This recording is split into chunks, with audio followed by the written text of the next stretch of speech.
mini altar that was built dates back from the end of the 16th century to the beginning of the 17th century. One of the altarpiece was built by the monks in the 19th century. A neo-Gothic designs that some was constructed by the craftsmen of Arta, motivated by the declaration of the dogma in the 14th century.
Little is known about the Town of Arta region from the Roman or pre-Islamic period.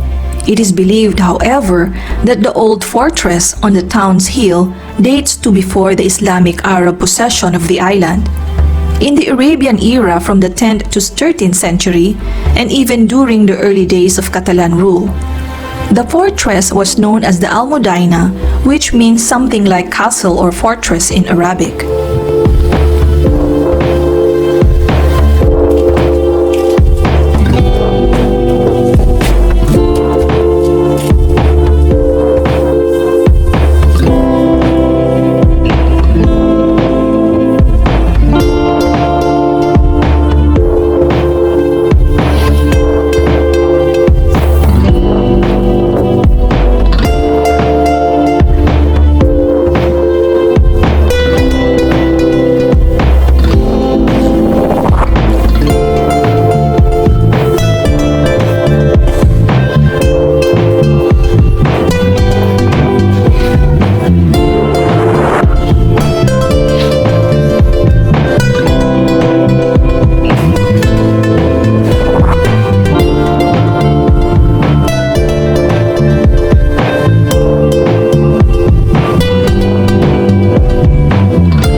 It takes a very pleasant long stroll up the tree-lined walkway, which with 180 steps can be a challenge in itself.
Church located on a small hill that dominates the entire environment of the town.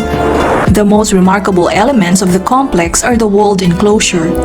Its location has meant that it was a strategic place throughout different historical eras. The first news of the place is of the Muslim occupation of the island, a fortification known as Almudaina, which had a mosque at the top. With the Catalan conquest on the island, King Jaime I appropriated this site, converting the mosque into a Christian temple.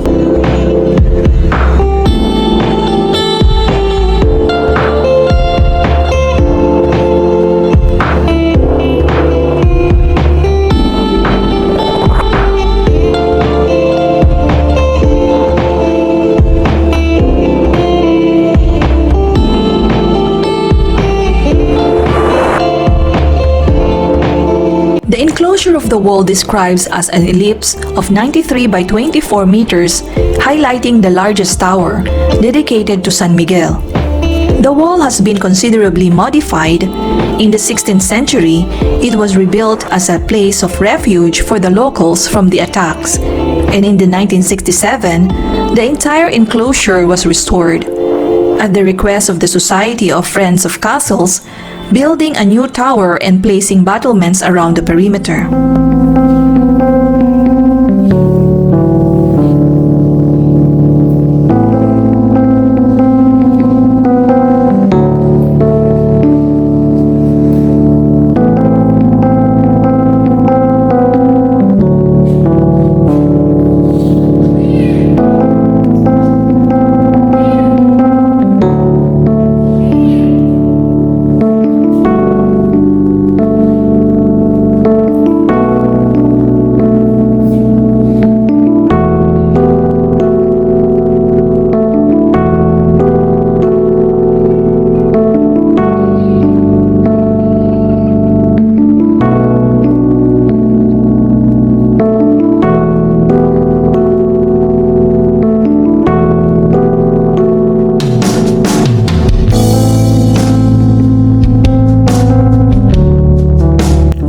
Sanctuary is a building that began in 1825 and was blessed in 1832, although the two flanking towers were not finished until the end of the century.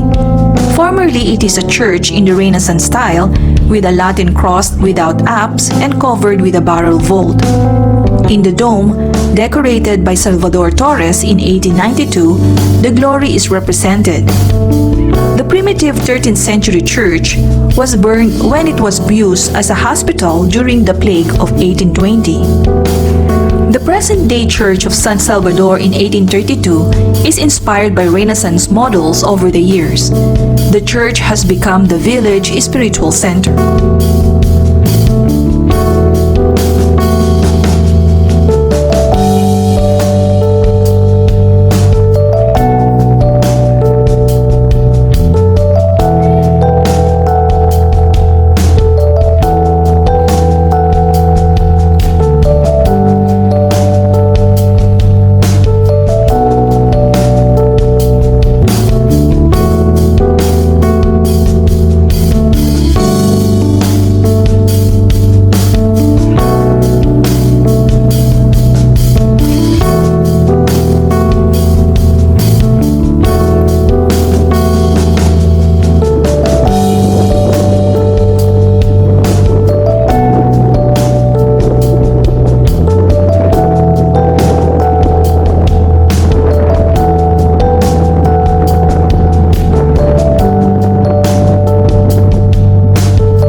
municipality is located on the western part of Peninsula of Arta and is bordered in the west by the Bay of Alcudia and in the north by the Mediterranean Sea, where its coast lies opposite to the neighboring islands of Menorca.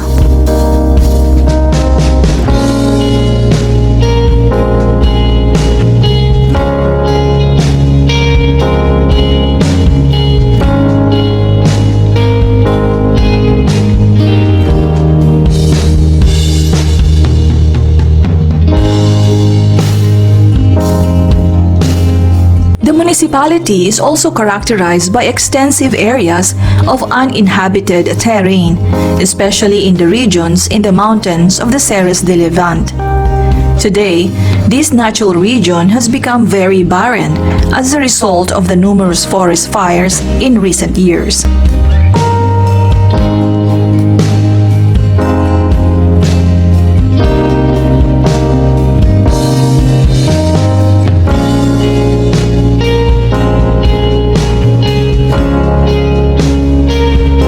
Historically, the area around Arta is well known for its production of pottery and basket weaving. Archaeological digs have unearthed woven fibers that suggest these traditional skills are amongst the oldest crafts on the island.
Little fact about Arta is that it was one of the last places in Europe to suffer an outbreak of the bubonic plague. The nearby beautiful fishing village of Colonia de San Pere was established by survivors who moved out of Arta to avoid the attacks.